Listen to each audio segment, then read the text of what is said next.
Colonel Helmut Zemo is one of the best comic book movie villains. Don't believe me? Consider this. Zemo is one of the few Marvel villains who wins. He beats the heroes. He gets everything he wants. See, Captain America Civil War is predicated on an ideological conflict between Steve Rogers and Tony Stark. After the defeat of Ultron and the destruction of Sokovia, the United Nations want direct oversight of the Avengers. Tony Stark is okay with this. Steve Rogers is not.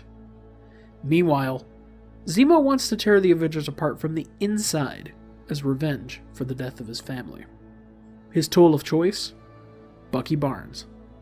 And by framing Barnes for a terrorist attack and the death of T'Challa's father, Zemo succeeds in driving a wedge between Steve and Tony.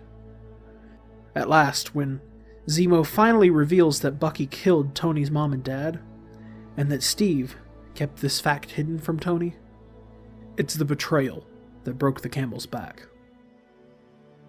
Cap and Iron Man fight in a tense emotional showdown. Cap wins the battle. Barely. But he loses the war. And he loses an important friendship, too. With little hesitation, Cap lays down the shield and goes on the run, severing his last ties with Tony. It's all very tragic and heartbreaking to watch. Doubly so because Zemo got everything he wanted. Well, almost everything.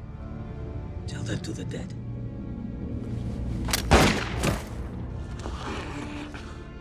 The living are not done with you yet. But even then, you have to understand that Zemo only wanted to escape from the pain of his loss. He didn't want to escape from the justice system.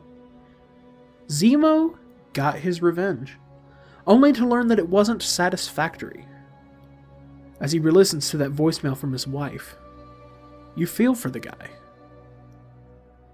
Being able to empathize with your villain is the mark of a great antagonist. Killmonger in Black Panther was much the same way. Loki and Vulture too. But the other big marker is how much they change the hero. And I would argue, in terms of total change, Zemo changed his protagonist the most.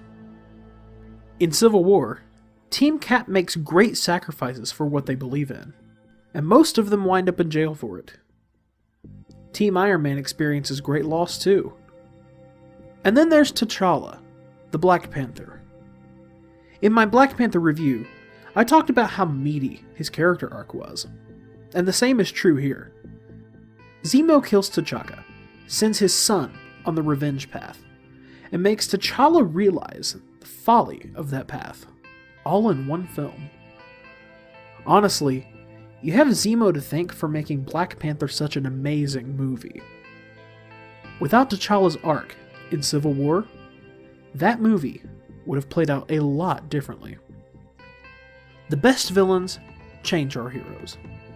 And across the board, the actions of Zemo changed nearly all the major players in the Marvel Cinematic Universe.